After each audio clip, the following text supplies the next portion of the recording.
দর্শক, গতকাল বাংলাদেশ চীন মৈত্রী সম্মেলন কেন্দ্রে বাংলাদেশ অ্যাডমিনিস্ট্রেটিভ সার্ভিস অ্যাসোসিয়েশন আয়োজিত সম্মেলনে প্রধান অতিথির বক্তব্যে প্রধান উপদেষ্টা ডক্টর মোহাম্মদ ইউনূস দুর্নীতি নিয়ে কিছু কথা বলেছেন, যা দেশের প্রায় প্রতিটি গণমাধ্যমেই ইতিমধ্যে সম্প্রচার হয়েছে এবং দেশের লক্ষ কোটি মানুষ তার সেই বক্তব্য শুনেছেন। তো দীর্ঘ 15 বছর কিংবা তারও অধিক সময় আমরা এই রকম একটি সাবলীল বক্তব্য কখনো শুনতে পাইনি। দেশ নিয়ে, দেশের মানুষকে নিয়ে এত গভীর চিন্তা, এত গভীর চিন্তাশীল কথাবার্তা কখনো শুনিনি। তো যাই হোক, দুর্নীতি নিয়ে এবং দুর্নীতি থেকে উত্তরণের পথ কী, এই বিষয় নিয়ে অনেক কথা বলেছেন তিনি। তো আমরা একটু শুনবো তার সেই কথাগুলো। আসলে তিনি কি বলতে চেয়েছেন আর একটু গভীরভাবে আমাদের চিন্তা করতে হবে, আমাদের বুঝতে হবে এবং এটা আমাদের দেশের জন্য কতটা জরুরি। চলুন আমরা একটু তার সেই বক্তব্য শুনি। যেহেতু আমাদেরও একটা আগ্রহ আছে জিনিসটা করে যাওয়ার, আপনাদেরও নিশ্চয়ই আগ্রহ আছে দেশের এই বড় কাজটা করে যাওয়ার। কারণ এটা হলো লোহার ফটক। এটা অতিক্রম না করলে উন্নতি বলেন কি বলেন কিচ্ছু আসবে না, কিচ্ছু হবে না। সম্মান, উন্নতি যাই কিছু বলেন কিচ্ছু হবে না। এটা ভদ্র লোকের সংসারের মতো হতে হবে যে আমরা দুর্নীতিমুক্ত জাতি। সিঙ্গাপুরের মতো দেশ যদি দুর্নীতিমুক্ত হয়, আমার পাশের দেশ, আমাদের কি আছে, করতে পারবো না। আমরা পারবো যদি আমরা সবাই মিলে এই কাজটা, আর কিচ্ছু না, শুধু একটা জিনিস বলতেছি। আর বহু জিনিস আছে, বহু কাজ আছে যেখানে দুর্নীতিতে ডুবে আছে। আমরা শুধু একটা জিনিস, অন্যগুলো চেষ্টা করব কিন্তু হয়তো পরিষ্কারভাবে ধরতে পারবে না কোথায় কি হচ্ছে, কিন্তু এটাতে আমরা পারবো। এটাতে শুধু অনলাইন সার্ভিসটা প্রোভাইড করা, এটাতে সফল হলে দেখবে যে আরো উৎসব আসবে। বহু রকমের বুদ্ধি আছে। দুর্নীতি কেবল আমাদের দেশে না। এবার জাতিসংঘের বৈঠকে যখন আলাপ করছি, তখন এক বৈঠকে ইউরোপিয়ান ইউনিয়নের যিনি প্রেসিডেন্ট উর্সুলা, তার সঙ্গে আলাপ করতেছিলাম।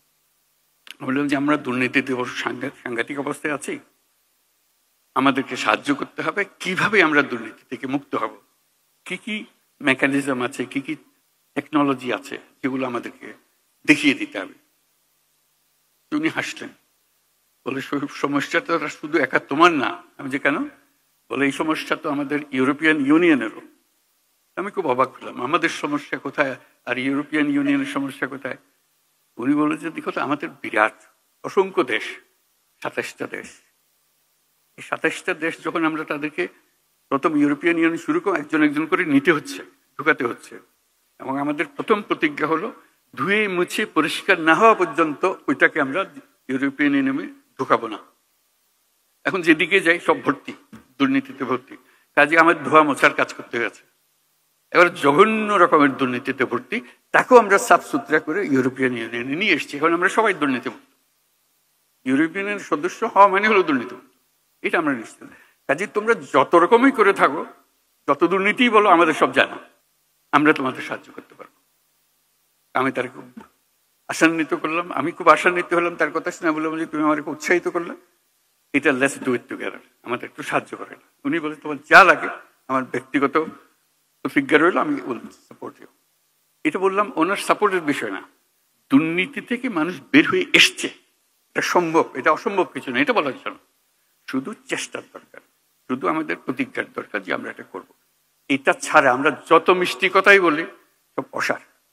দুর্নীতি থেকে আমাদের বের হতে হবে এবং শিগগিরই হতে হবে। অপেক্ষা করলে হবে না। অপেক্ষা করলে এই আমাদের সমুদ্রও কোনো কাজে লাগবে না, আমাদের পর্বতও কোনো কাজে লাগবে না। আমাদের তরুণদেরকে আমরা জাহান্নামে ফেলে দিলাম, তারা কোন জাহান্নামে চলে আসলো। এটা কারো মুক্তি পাবে না।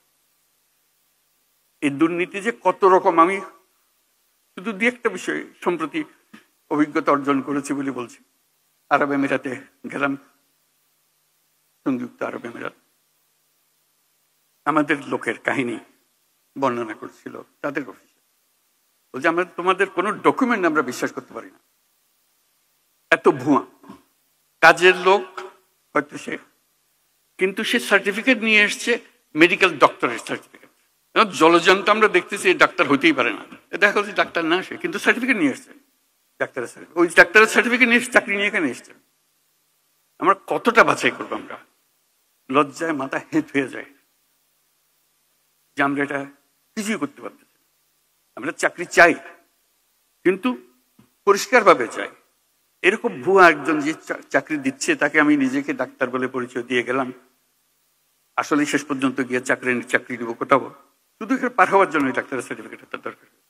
এবং আমরা কেউ না কেউ তাকে এই সার্টিফিকেট দিচ্ছি, নিশ্চয়ই অর্থের বিনিময়ে দিচ্ছি। এবং এখানে বহু আছে, সেটা এজেন্ট আছে, সেই জোগাড় করে দেয়।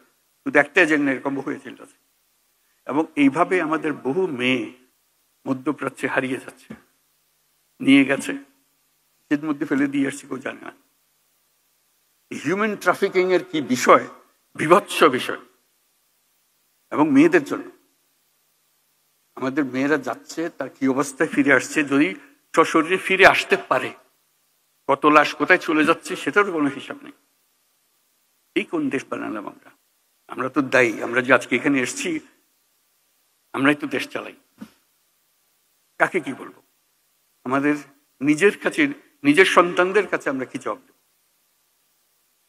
কাউকে আমরা রক্ষা করতে পারছি না। এই মৃত্যুর জন্য, এই ট্রাফিকের জন্য আমরা দায়ী না? আমরাই তো দায়ী।